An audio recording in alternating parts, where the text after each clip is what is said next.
estamos iniciando mais uma videoaula número 18. Estamos nos aproximando do final da Declaração Doutrinária Batista Brasileira. Hoje veremos 2 artigos, ficarão mais 2 para a videoaula número 19. Nessa aula abordaremos o artigo 16, que trata sobre a ordem social, e o artigo 17, que trata sobre a família. Lembrando que é da edição Pacto Comunhão da nossa Convenção Batista Brasileira, e nós estamos aqui dando uma passada nesses artigos, pensando sobre eles e trazendo esses artigos à discussão de cada um dos nossos irmãos que acompanham essas videoaulas. Então vamos ao primeiro, o artigo 16, ordem social. Como sal da terra e a luz do mundo, o cristão tem o dever de participar em todo esforço que tende ao bem comum da sociedade em que vive. Então, essa introdução à ordem social diz o seguinte, que para o bom andamento da sociedade é importante que a igreja apareça. E quem é a igreja? Somos nós. Então, o cristão ele deve participar com todo o esforço, com todos os seus dons, com toda a sua capacidade, para levar a sociedade a um bem-estar. Muitos vão dizer, isso é obrigação do Estado. Não é obrigação do Estado, não.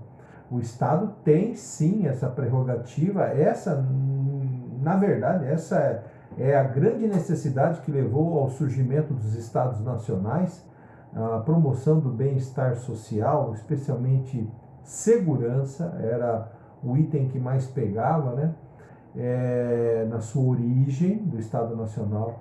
Mas cada um de nós temos um papel a desempenhar na sociedade. É bom que se trate disso nos dias de hoje, porque são dias de muito relativismo, então tudo fica na dependência da pessoa, do que ela acha que é certo, que é errado. E isso em decorrência de um individualismo muito exagerado na nossa sociedade, em que as pessoas estão vivendo apenas, a maioria delas, para si mesmas, para o seu bem-estar, e não se preocupam com o conjunto da sociedade. E o cristão é desafiado. E olha, isso está em perfeita consonância, perfeito acordo com o artigo que tratou sobre a mordomia cristã. O mundo é do Senhor. A sociedade está debaixo do poder do Senhor. E nós, igreja, devemos cuidar para o bom cuidado, o bem-estar dessa sociedade. Olha aqui que texto maravilhoso de Mateus 5, 13 a 16. Vós sois o sal da terra, mas se o sal perder suas qualidades, como restaurá-lo? Para nada mais presta, senão para ser jogado fora e pisado pelos homens. Vós sois a luz do mundo. Não se pode esconder uma cidade situada sobre um monte, nem os que acendem uma candeia a colocam debaixo de um cesto, mas no velador, e assim ilumina a todos os que estão na casa. Assim resplandeça a vossa luz diante dos homens, para que vejam as vossas boas obras e glorifiquem o vosso Pai que está no céu. Então, as boas obras, elas estão em acordo com a nossa capacidade de praticá-las. E essa nossa capacidade de praticá-las está em acordo com os dons que o Espírito Santo nos dá. E está em perfeita consonância com a doutrina da mordomia, que nós devemos cuidar. Então veja, meu irmão, veja que tremenda responsabilidade nós temos de deixar de vivermos apenas para nós mesmos, apenas para a nossa própria família, e ampliarmos o raio da nossa ação no mundo. A igreja é convidada a fazer, é convocada, vou mudar o verbo, não é convidada, é convocada por Deus para fazer a diferença nesse mundo, através da proclamação do Evangelho, seja por palavras e seja também, e eu acho que até especialmente por atitudes, porque as nossas obras darão prova da nossa fé. Nós falamos da nossa fé, mas as obras que praticamos, o nosso comportamento. Então, se você tem tido um comportamento estranho, cuidado, as pessoas estão olhando para você. E se você está de braços cruzados, olha aí a oportunidade de descruzar os braços, pôr as mãos à obra e trabalhar para o Senhor no nosso tempo. Filipenses 2,15: para que vos torneis filhos de Deus, irrepreensíveis, sinceros e íntegros no meio de uma geração corrupta e perversa, na qual resplandeceis como luminares do mundo. Então nós precisamos brilhar essa luz no meio de toda essa escuridão, né? De toda essa escuridão. Muitas pessoas estão em trevas. E quando cada crente, a igreja, assume o seu papel na sociedade, as coisas começam a fazer diferença. Vamos para o ponto seguinte. Entretanto, o maior benefício que pode prestar é anunciar a mensagem do Evangelho. E olha aqui por que o anúncio da mensagem do Evangelho é importante. O bem-estar social e o estabelecimento da justiça entre os homens dependem basicamente da regeneração de cada pessoa, isso é, a regeneração em Cristo de cada pessoa, e da prática dos princípios do Evangelho na vida individual e coletiva. Nós vimos aí sobre o sal da terra, a luz do mundo, Jesus falando no Sermão do Monte, capítulos 5, 6 e 7 de Mateus. Ali está a ética do reino, dos cidadãos do reino, com a maneira como nós, crentes, devemos viver, como deve ser o nosso proceder nesse mundo. E esse proceder só é possível quando o Evangelho chega e nos transforma de dentro para fora. E quando o Evangelho nos transforma de dentro para fora, nós nos tornamos missionários. E nós vamos anunciar Cristo às outras pessoas. Olha lá, Atos 2, do verso 42 ao 47, mostra ali o início da igreja cristã, como ela impactou a sociedade da sua época, porque eles começaram a viver e a proclamar o Evangelho. E é o Evangelho o poder de Deus. Romanos capítulo 1, ali Paulo fala, se eu não me engano, os versículos 16, 17 ali, ele fala do poder de Deus. Não me envergonhe do Evangelho, porque é o poder de Deus. É esse poder que transforma o homem, é esse poder que transforma a sociedade, é esse poder que transforma a humanidade. Vamos aos textos aí. Mateus 6, 33, mas buscai primeiro o seu reino e a sua justiça, e todas essas coisas vos serão acrescentadas. Quando o Evangelho chega, ele nos apruma, ele nos ajusta. Né? Nós sabemos quais são as prioridades da nossa vida, e Jesus é a prioridade da nossa vida. Marcos 6,37, ele, porém, lhes respondeu: dá-lhes de comer vós mesmos. Então eles lhe perguntaram: compraremos 200 denários de pão para dar-lhes de comer? Então, quando houve aquela multiplicação dos pães e dos peixes, antes dela acontecer, antes do menino lá que tinha os pães e os peixes aparecer, Jesus falou para os discípulos: dá-lhes vós mesmos de comer, a responsabilidade que nós temos para com o Evangelho. E aqui, para encerrar esse ponto, Lucas 10, 29 a 37, a parábola do bom samaritano. Ele, porém, querendo justificar-se, perguntou a Jesus: e quem é meu próximo? E Jesus lhe respondeu: um homem descia de Jerusalém para Jericó e caiu na mão de assaltantes que o roubaram e depois de espancá-lo foram embora, deixando-o quase morto. Por acaso, um sacerdote descia pelo mesmo caminho e, vendo-o, passou longe. De igual modo, também um levita chegou àquele lugar e, quando viu, passou longe. Mas um samaritano que ia de viagem aproximou-se e, vendo-o, encheu-se de compaixão e chegou perto dele. Enfaixou suas feridas, aplicando-lhes azeite e vinho, e, pondo-o sobre a sua própria montaria, levou-o para uma hospedaria e cuidou dele. No dia seguinte, pegou 2 denários, entregou-os ao hospedeiro e lhe disse: cuida dele. Quando voltar, te pagarei tudo o que gastares a mais. Qual desses 3 te parece ter sido o próximo do que caiu na mão dos assaltantes? O doutor da lei respondeu: aquele que teve misericórdia dele. Então Jesus lhe disse: vai e faz o mesmo. Eu digo para você, meu irmão, vai e faz o mesmo, porque é a essa responsabilidade, é a esse compromisso que Jesus nos convoca, Jesus nos chama. Continuando sobre ordem social, todavia, como cristãos, devemos estender a mão de ajuda aos órfãos, às viúvas, aos anciãos, aos enfermos e aos outros necessitados, bem como a todos aqueles que forem vítimas de quaisquer injustiça e opressões. Então, não tem como, meu irmão, você, ao olhar detidamente, cuidadosamente à sua volta, você vai encontrar os necessitados, né? Você vai encontrá-los por aí. Você talvez não precise nem sair de casa. Talvez a campainha, o interfone da sua casa toque, talvez alguém bata a palma à porta da sua casa e você talvez não precise sair de casa para fazer a diferença. Mas aí alguns vão dizer, não, mas se você ficar sustentando os pobres, eles vão continuar acomodados. Inclusive eu vi isso essa semana. Olha, meu irmão, muitas pessoas podem até viver se aproveitando dessa circunstância, não querendo trabalhar e vivendo do que as outras pessoas lhes dão.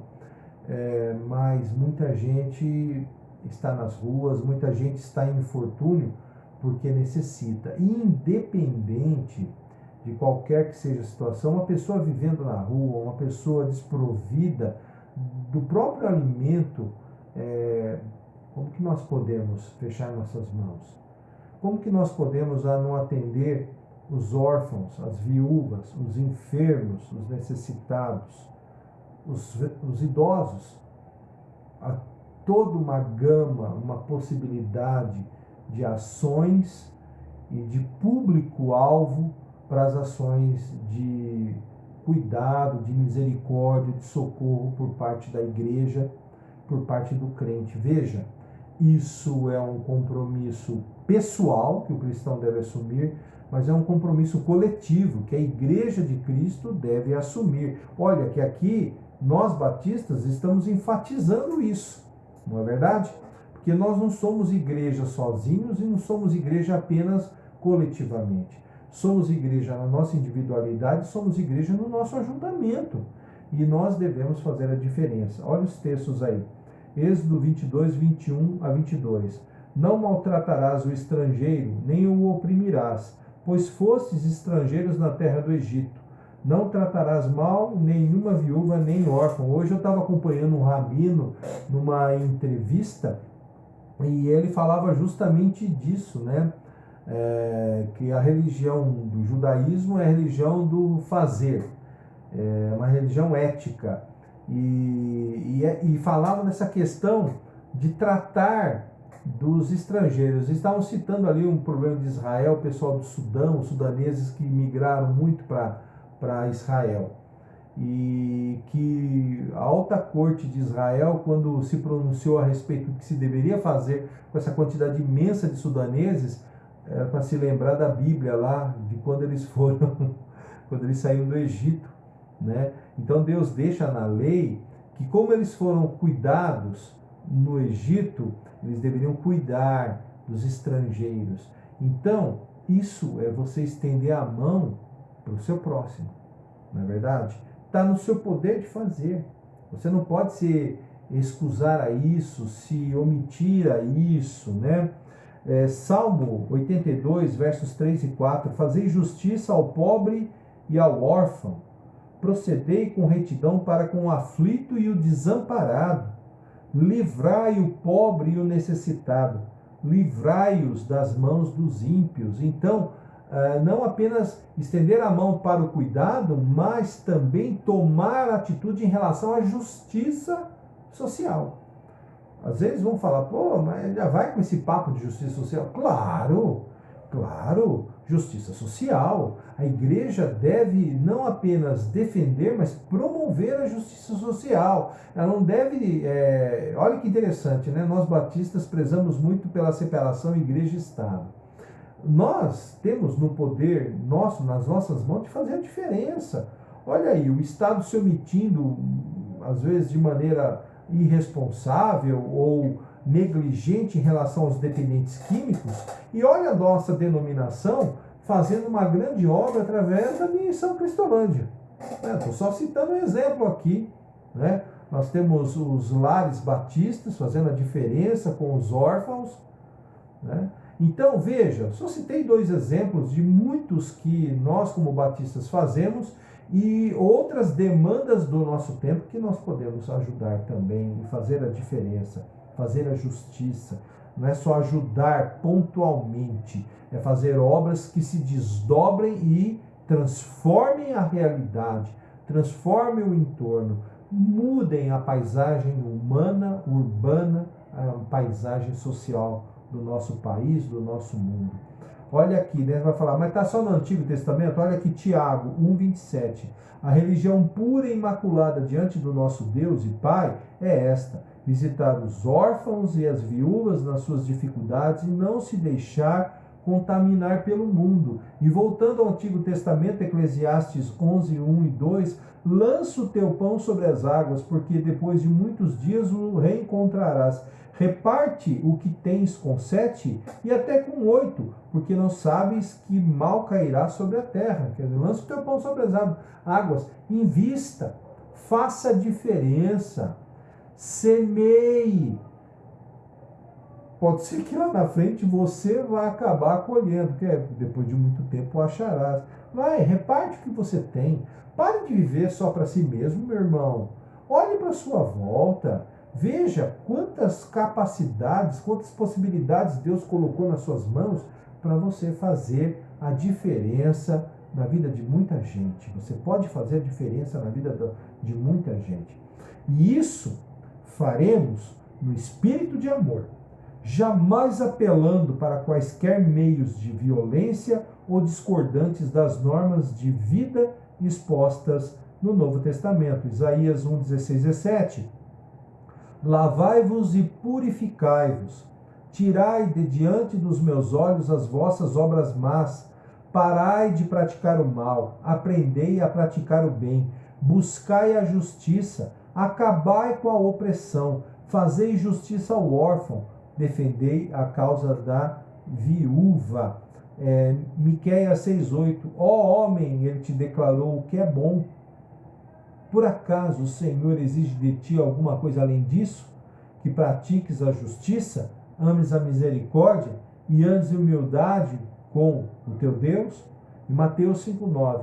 Bem-aventurados os pacificadores, pois serão chamados filhos de Deus. A promoção da paz. Então, não é pegar em armas, não é fazer a justiça, mudar o rumo da história pegando em armas, fazendo guerrilhas, como alguns pensaram no passado aí, né?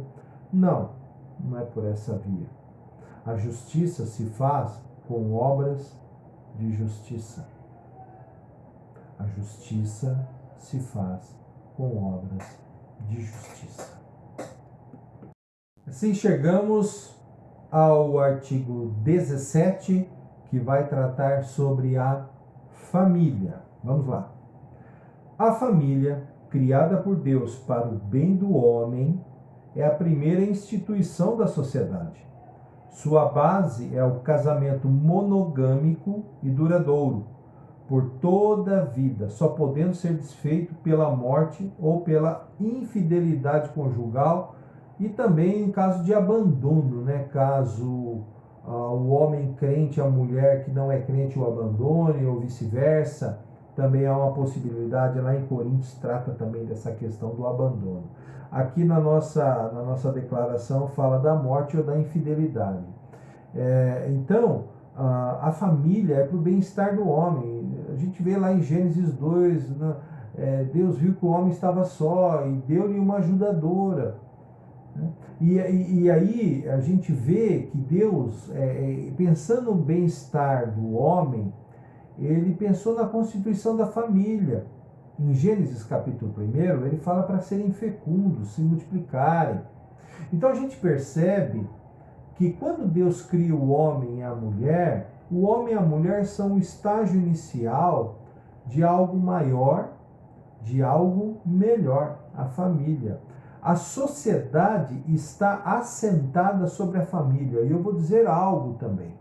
A Igreja de Cristo também está assentada sobre a família.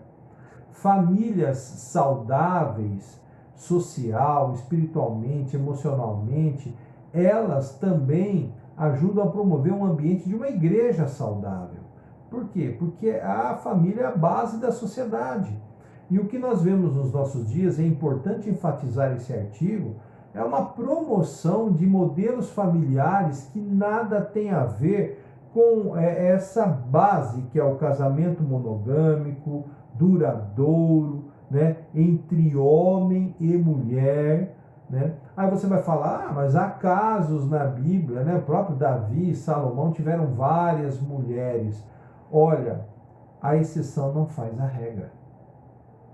Na regra aparecem exceções.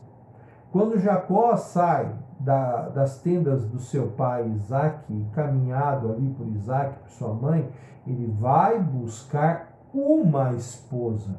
Acontece ali aquela situação, né, dele ter Lia, Raquel e as duas escravas das duas irmãs. É uma situação que não era contemplada no momento que ele vai para lá buscar a esposa. Então, e interessante que todas as vezes que há muitas mulheres, há problemas. A gente viu isso na casa de Davi, os problemas com os filhos de Davi, meio irmãos que eram.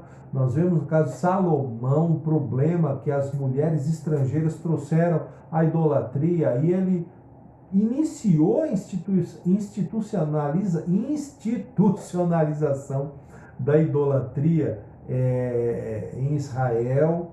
Então, nós percebemos que nos modelos, mas você vai falar, mas a nação de Israel está assentada sobre um homem casado com 4 mulheres. Pois é, mas é exceção à regra.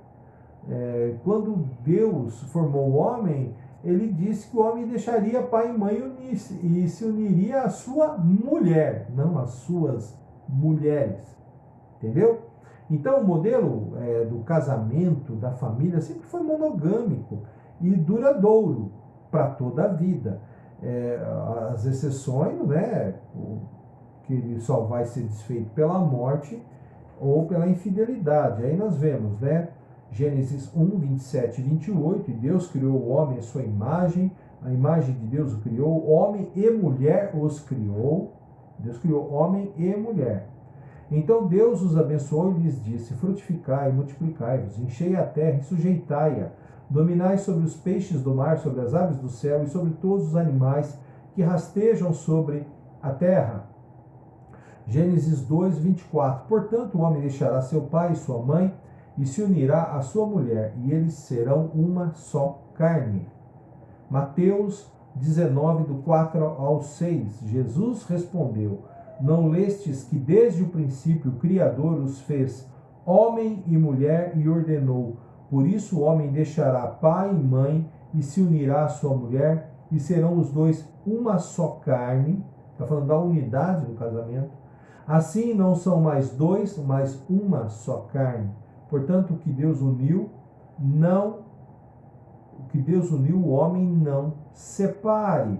Então, mas vai falar, mas há na Bíblia também a questão do divórcio? Sim, há. Mas também é o quê? Exceção à regra. A regra é casamento monogâmico entre homem e mulher para sempre.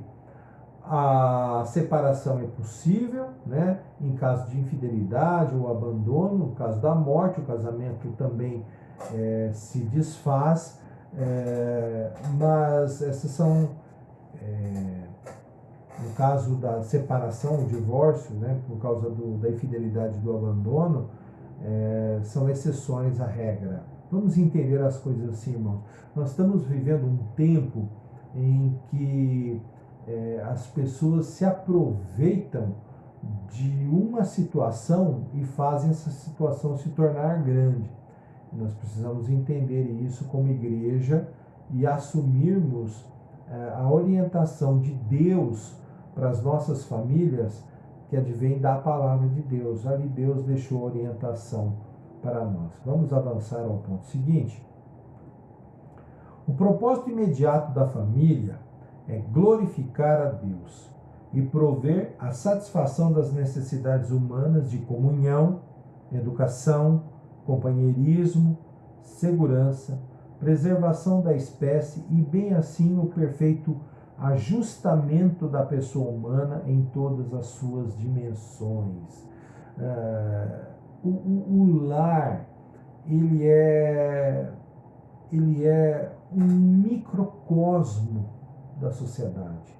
Ali, olha só, as crianças, por exemplo, pequenas, através das brincadeiras, elas estão aprendendo a interagir consigo mesmas, com o próximo e com o seu entorno, né? Então, vamos aí a alguns textos, né? Gênesis 1, 28. Então Deus os abençoou e lhes disse: frutificai e multiplicai-vos, enchei a terra e sujeitai e dominai sobre os peixes do mar, sobre as aves do céu e sobre todos os animais que rastejam sobre a terra. E esse texto que é maravilhoso, o Salmo 127, de 1 a 5, né, o Salmo todo, que é um Salmo de Salomão. Se o Senhor não edificar a casa, em vão trabalham os que a edificam. Se o Senhor não proteger a cidade, em vão vigia a sentinela. Inútil vos será levantar de madrugada, repousar tarde, comer o pão de dores, pois ele os supre aos seus amados enquanto dormem. Os filhos são herança do Senhor, e o fruto do ventre é a sua recompensa. Como flechas na mão de um guerreiro, assim são os filhos da mocidade. Bem-aventurado o homem que com eles enche a sua aljava. Quando enfrentarem os inimigos numa disputa, não serão envergonhados. Olha aqui a importância da família, dos pais, dos filhos, no bem-estar. Eclesiastes 4, 9 a 12. Melhor é serem dois do que um, porque tem melhor recompensa do seu trabalho. Pois se um cair, o outro levantará seu companheiro. Mas pobre do que estiver só e cair, pois não haverá outro que o levante. Também se dois dormirem juntos, ficarão aquecidos. Mas como um só poderá aquecer-se? Um homem sozinho pode ser vencido, mas dois conseguem defender-se. E o cordão de 3 dobras não se rompe facilmente. Então, a família, na unidade familiar, as pessoas se tornam fortes. Aí você vai dizer, pô, mas eu conheço famílias desajustadas. Sim, desajustadas. Elas não estão ajustadas ao propósito de Deus. E certamente os frutos poderão vir amargos. Mas nós devemos tomar o cuidado de entender que a família é esse microcosmo da sociedade. E que se a família estiver saudável, vivendo de acordo com o Evangelho, a sociedade, a igreja, todo o ajuntamento humano estará bem, estará saudável, como a família também está saudável. E ainda pensando sobre a família, irmãos, não consta aqui da nossa declaração doutrinária, mas eu achei interessante incluir esse texto falando do propósito da família, né? Que glorificar a Deus. Como que se dá a harmonia dentro do lar? O apóstolo Paulo vai trabalhar isso na carta aos Efésios, e lembrando que a carta aos Efésios foi uma carta circular.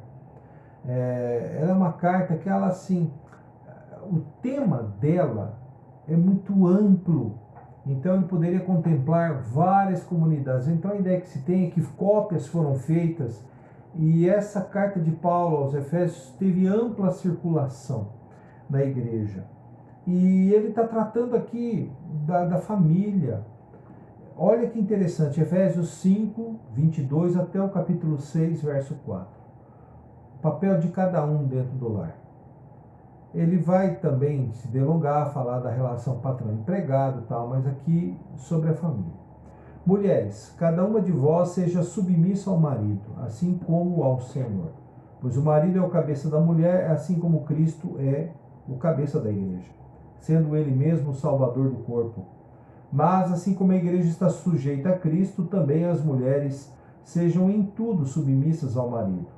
Maridos, cada um de vós ame a sua mulher, assim como Cristo amou a igreja e a si mesmo se entregou por ela, a fim de santificá-la, tendo-a purificado com o lavar da água pela palavra, para apresentá-la a si mesmo como igreja gloriosa, sem mancha, nem ruga, nem qualquer coisa semelhante, mas santa e irrepreensível. Assim o marido deve amar sua mulher como ao próprio corpo.